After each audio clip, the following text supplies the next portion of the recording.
Welcome to the Apex Insiders Push to Cash IndyCar podcast. We are finally back after what it's been like 3 weeks since our last race. I think we're finally getting into a more consistent calendar for us in IndyCar. And I got Nathan here with us and our buddy Mech Butters. Welcome, boys. What's How we up? feeling? What's up, back? a- Not quite the giant gap we're used to, I guess. Yeah, I mean, We're next closing year, in a little next bit. year will be better though. Next year will Yeah. be better. Oh, You know, Austin. Or not Austin. Dallas. Dallas. Yeah, we're gonna be in Dallas. But yeah, no, it's finally back. I mean, it sounds like we all kind of share the same sentiment. We're not too thrilled about thermal, although it's a race. We don't care. We'll take it. So at this point, Yep. so that's all that matters at this point. So yeah, thermal GP. What, third year? I think the first year was just let's just run some cars on track. Just a crazy format. Let's just say it had a crazy format for the last 2 years. Now we're in a more traditional format. There's an actual race. We do know this is a twisty, lots of turns in this track with some long straights. But yeah, it's going to be kind of challenging for all of us, actually, that we don't know what to expect. I don't even know how many laps they're doing in this race right now. So yeah, it's going to be good anyways. So what do you think? What do you guys think, Nathan, Mac? So yeah, it's a 3 mile course that they have set up, which is it's got to be up there in one of the long runs. I know Road America's about 4 miles, but it's going to be 65 laps, and so that's going to be probably at least 3 stops. They're saying maybe 4. I think sometimes the teams try to put that stuff out there a little bit, maybe to get people thinking too much. But I guess it could happen if the tires really have a lot of wear, which I think the tires will be an interesting story and thing to watch. They are pretty much bringing in the same tire that they've tested on and that they used last year. That same primary, I think there might be some small updates to it.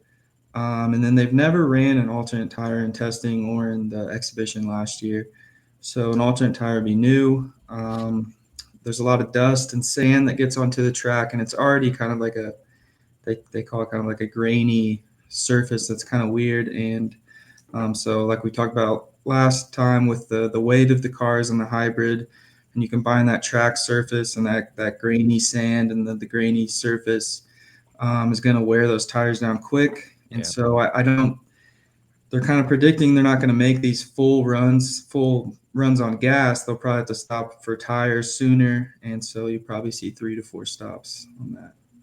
Yeah, no, it's a good point. Yeah, just the long stints, and then mix in the fatty hybrids that we got now, and yeah, well, do you see anything based off last race, that we can take away from the tires just overall and what to expect this season? So I think it was. I kind of called it a little bit of a gimmick what Firestone did with the tires in that street race, of especially giving the teams less primaries, which is what they needed. I know they wanted to create more of an interesting dynamic, and I think they just went too far. We'll just have to see if they keep trying to do that. You do want difference in speeds and difference in degradation on the two tires, but doing something so extreme where people are worried and struggling after 3 to 5 laps is not really good in my opinion. So I think we'll just kind of have to see. But the way the race played out in St. Pete, it was the last 15 laps got interesting, but other than that, people just really struggled to pass, and the tires were just too much of a struggle, to be honest, especially in the alternates. Yeah. All right. Well, let's dive into some odds, or whatever odds we have. Here we are again, another season, lack of odds. Maybe March Madness, we can blame them for slightly better, I'd say. Slightly better. At least we bet 365 on Wednesday. That's pretty impressive. I gotta say, I didn't realize there were this many, but we'll get into head-to-heads. But I know Mac, you actually had you do have a play, right? You Yeah. Oh, let's hear it. I'll Let's hear just it. go ahead and I think I said it in the first pod. As soon as Thermal came around, I was taking Palou. I didn't really give a shit what the number was. I think he dominated. What they didn't all like split the grid in like half for like one qualifying, and then like a heat, and then like the All Star race or something like that. Mhm. I think he won every single thing he was a part of by comfortably. Um, yeah, There's really not much to yeah. say. I don't know. It's kind of like It's King Pillow. I feel like it's like Max in his prime at his favorite track here, and it's just like you're just silly not to back him. Yeah. As if it was negative, if it was minus money, I probably would have thought about it. But I think I got a I mean, 220. you got good odds, man. Good enough. 220 is good enough for me. I don't know. No, Yeah, that's good. that's Yeah. good. That's good odds. I'm tempted to jump on that as well. I just think it's one of those, don't overthink it. Let's just do it. But that being said, I think that Nathan has some long shot opportunities for us. Yeah, and just starting like thinking generally, Pelot was 10-1 last week, and I'm kicking myself because in the chat in our Discord I talked myself into Pelot at one point and never took it. And the only other time I can think of being 10-1 in the last several years at a rotor street course, pre-qualifying was Thermal last year. Only Caesars had lines.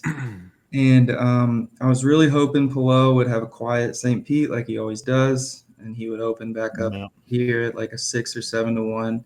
And that's something I just look for generally, just speaking when I'm betting. I sometimes when I have someone coming up, like you have Pelot this week, or maybe Andretti at a street course, or someone that's good on ovals, you want to see them struggle the week before, and you get sometimes the books take that into account, and they don't take into account, almost thinking of that way of just a little recency bias. And it worked against our favor this time coming to Thermal with McLaughlin getting the pole, who's another really strong driver here, and then Pelot pulling that win out of his ass and St. Pete and winning, sinking his odds. So I agree, Pelot's the favorite, and he should be, but I'm gonna have fun with it. We got 17 races. Oh yeah. Look for some other stuff. We'll start with Willpower at 12-1. You can get that on several books. I think it's still up on DraftKings and Yeah. a couple other places. But looking at his road courses last year, I think he was in the Fast Six and 4 out of 6 of those, and those came with 2 wins and 2 podiums. And he actually was able to beat Pelot in 3 out of 6 road courses last year, the only driver to contend with him. And then looking at the thermal testing over the last 2 years, Power has been up there on the charts. In his heat race last year, he got ran off the track in that turn 1 accident. So he wasn't really a factor in that race, but his testing times were legit. And he just tested in Barber last week, which may not really compare, but he was on his game and led testing in that. Next, I went to Lundgaard and Armstrong. Lundgaard is 25-1, and Armstrong was 50-1. I think those might have moved. I'd look around and see if you can still find those if you're looking for long shots. Back on the Armstrong train, he was right behind Pelot in the testing, in those races. He couldn't catch him, but maybe.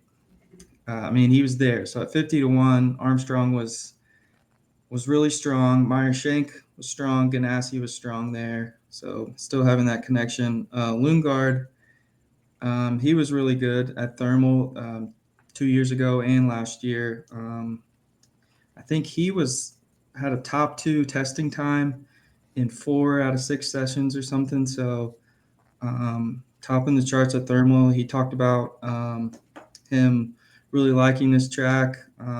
One thing I did think that was interesting about him is he's already kind of optimistically complaining about how the McLaren car is set up to award, and he's got to try to work around that and figure it out, but he still seemed confident. So I went with those 3 guys. Pelot should definitely be the favorite, but if I'm looking for a few people that I think will qualify up there and hopefully challenge him, those are my 3. Nice. Yeah, no, I mean, There's actually quite a bit out here. So you did call out Power. He is right now 250 for a podium spot. It's not bad. It's not bad. I like the Lundgaard one as well. I think he's going to be somebody I'm going to be targeting this week. 6-1. There you go. Yeah. Is there any top three that you get? I mean, outside of Power, probably. Yeah. I like both those. you Power like and both those? Lundgaard. Okay. I like the Lundgaard one. I wish that we'll get the head-to-heads in a minute, but there's a line he's on currently. I'm ready for that one. I think it's a matchup with Rossi currently. Well, let's just go into it. Fuck it. Yeah, yeah. All right. I don't want to fuck around with groups. The Armstrong group, though. Come on. Okay, there is a group. Okay, that thing was fantastic until it wasn't. Yeah. What was it? I'm out of the loop. Dancing. I think me and Nate were pretty big on him in St. Pete. What happened to him? I think he brushed the wall and broke something in his rear tire. Yeah, it was going. He was up in fourth, third. He led some laps. Yeah, it was excellent until it wasn't. We're not going to talk about the other guy, but yeah. Well, you got him at plus 225 against Malukas, VK, and Ferrucci. So Foyt has not been good in their testing. They do have that Penske Alliance, who is pretty good. So see what they can draw from that. But Ferrucci is not really that strong on road courses. Malukas hasn't raced here. He did test 2 years ago, but I think he's still kind of adjusting to that Chevy engine, new team. VK is, I think VK is going to be a guy who's going to get some top 10s this year, maybe some top 5s, but that Dale Coyne car is going to be kind of all over the place.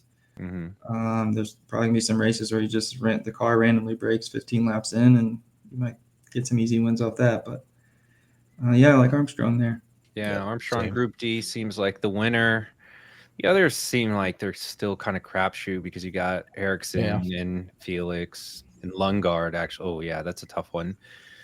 Doesn't really express too much value in that. And then all right. Well, let's get to head. My favorite. Pelot is juiced up to Scotty M. That's a lot. Not even worth mentioning. Some of these other lines that Pelot has is almost making me get contrarian and just want to take the 150 or take right. I was going to say rival. I think the top three is minus 200. I think it's just insane. Yeah, that plus 150. I'm not saying take it, but I'd be taking that over the line. They're giving you. Yeah. It's crazy. But that Lundgaard one you guys were talking about, that matchup against Rossi, that's pretty nice. Minus 140. Yeah, not terrible. I wish it was better, but it's definitely. I got that at minus 125, I think. So it's a little bit. Sounds right. Sounds right. Sounds like because that's about to. They will either open it at minus 115 and it starts going up from there. 125, 140. But I guess if you really want to pay the juice. I think it's still in that territory at minus 140. Yeah, Rossi talked about ECR not necessarily being strong on lower grip road courses. I don't know if that necessarily falls in place, but he seemed like they would be maybe a little better at Barber than here. And Lundgaard obviously is just, I think he's really good here. Yeah, and then you got Malukas, Armstrong. So Armstrong You're already on that. You already on that? Is Malukas in the group or no? Yeah. You might as well. Yeah. So I think take this. I guess you could just take the group and. I like that matchup. I don't know. I still kind of worry about VK. He is one of those guys that can just, like Nate was saying, just fucking pop. I like this matchup at minus 125. Yeah, 125. This discussion for sure. Newgarden's minus 150 to Pato. I want nothing to do with that matchup at all. No. Neither of them are necessarily impressive in the running last year. No.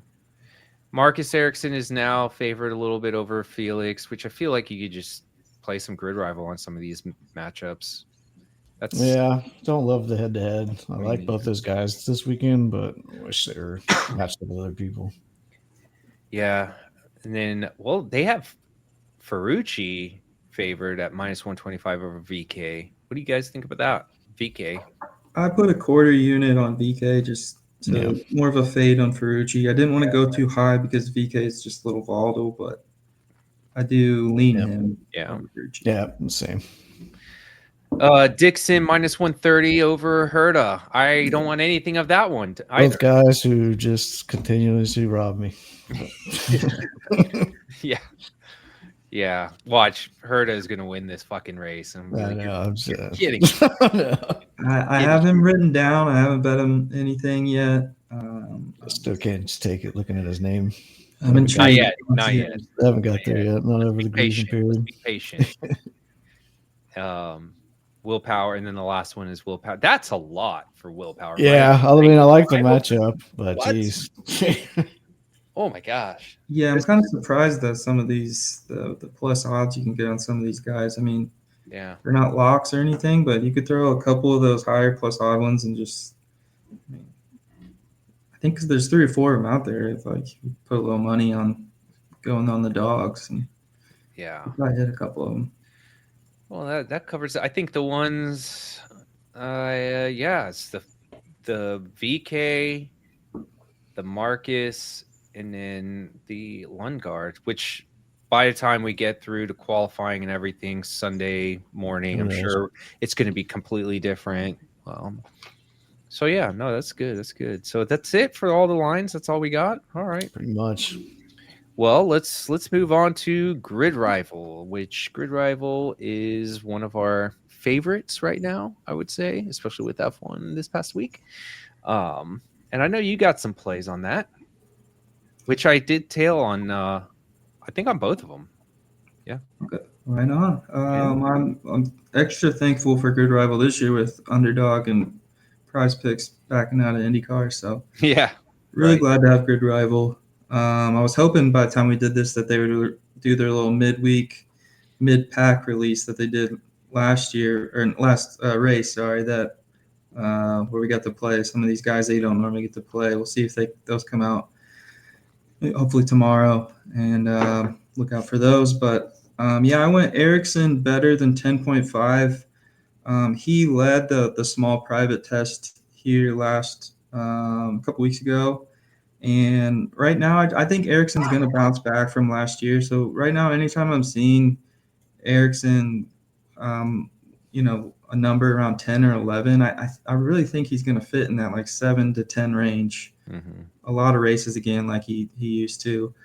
I paired it with Newgarden and Worst 3.5. He was the most non-existent of the Penske drivers last year here in testing and in just the race. I think that number is a little low for him. I think he could still do well, but I don't know that he's a podium play this race. The other one was Lundgaard better than 10.5, where he touched on him. And then I did get a little Herta action here, taking the plus 1.5 over Award. Like I mentioned earlier, Award just average here in his testing in those heat races, and I think Herta. I could take like a podium shot on him maybe. So I kind of like that play of getting an extra finish right there on Award. Yeah, I was almost on. I think it was Felix over Rossi. I was kind of considering that, but then I was like, you know what? I'm not going to even mess with this. So I just stuck with yours because honestly, Thermal is one of those where I still don't know what to expect this weekend. So yeah, I said, you know what? I'm just gonna keep it simple, keep it light. Let's see what qualifying happens, and then we'll get more lines, and then we'll probably get some new refreshed lines, and we'll learn a little bit more, especially after practices as well. Yeah, it looks like Ericsson's moved to 9.5 and Lundgaard's at 9, so they kind of squeezed that margin a little bit. The minute it posted, I was like, "Oh my god, that's a good line at 10.5. We should." 10.5, yeah. And then 9. I think the 8-9 spot, the 7 to 9 is really realistic for Homeland. Yeah, for both of them, and a replacement play. I like Willpower better than 6.0. I think he can get a top 5 here. Like I said, he's one of the best in testing, one of the best road courses last year. So if anyone wants to fill that one in. You know what? If Scott Dixon was 4.5, I probably would have gone worse on him. I think that was one I was kind of hoping for. So still part of me wants to do worse on Pato, but again, I saw you take the Herta one, and I was like, if I'm already gonna fade Pato with the Herta matchup, I'm just gonna stay away. But yeah, I like these. The one thing I wanted to, we talked a little bit about it, was Felix and the Meyer Shank, but do you think that they've actually gotten better with their tires this year in terms of saving them throughout? I mean, I know it's only been one race. It's hard to tell. They were just both on the wrong strategy at St. Pete. I don't know why. That's what a lot of the discussion was after St. Pete, of how many people were shocked at how many people started on those primary tires. And so I guess it'll just have to be a wait and see. I think they're just going to have really good pace whenever Ganassi has good pace. And we'll just have to kind of see in the race. But okay. All right. Well, we'll have some more Grid Rival, I'm sure, by Sunday. Or actually even Saturday night, they'll probably post them. So Grid Rival is amazing. They get lines out pretty quick. You can always count on them. Definitely appreciate them a lot. You know, again, if you want to sign up, you could just use our code Apex or just use the link below, and you can sign up and get 100% deposit match. And you can tell our boy Nathan for this weekend, which basically I'm doing. That's it on that one. So solid strategy. Yeah, and then we'll see. Maybe we'll have some new stuff on Sunday. So, well, let's talk quickly about fantasy, which, full disclosure, it's been an absolute wreck for me in F1 and Indy. No pun intended. I've dealt with wrecks, is what it was, in a lot of those. But I don't know how you guys are doing, but I was one of the lucky ones that had Nolan.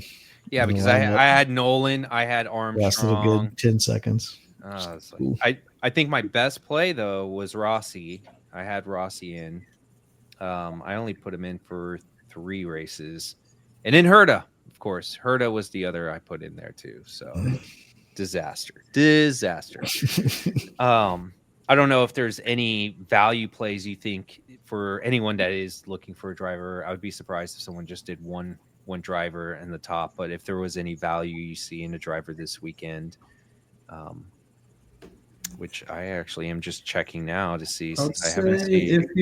If maybe you're needing to build back your bank a little bit, and with some low dollar drivers, Isla was pretty decent here last year with McLaren. He tested in 23, and he actually did the exhibition with McLaren, so he's got 2 years of experience on this track plus a private test. This year, he's only at $5 million. And then all the way down at the bottom, a cheap fill of Louis Foster. 3.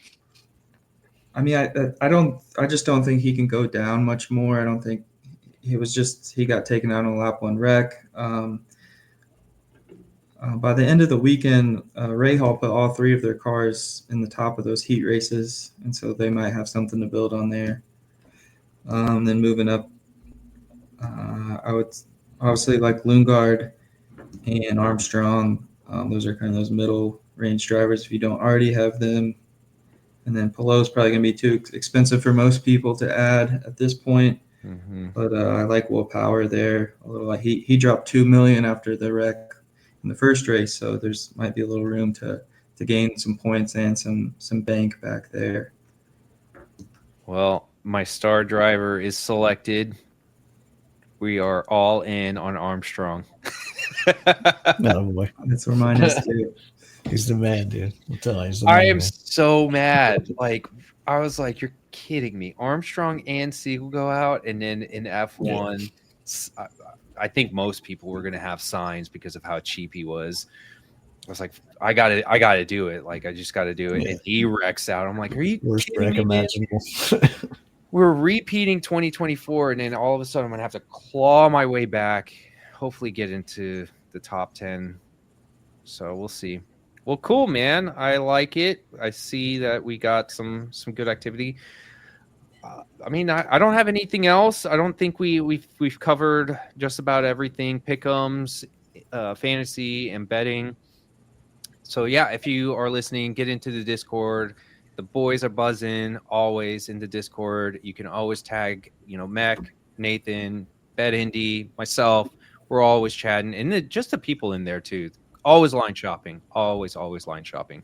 So they're going to be ready to go once the lines pop up, but we'll be ready to go this weekend. So shout out to you guys for jumping on.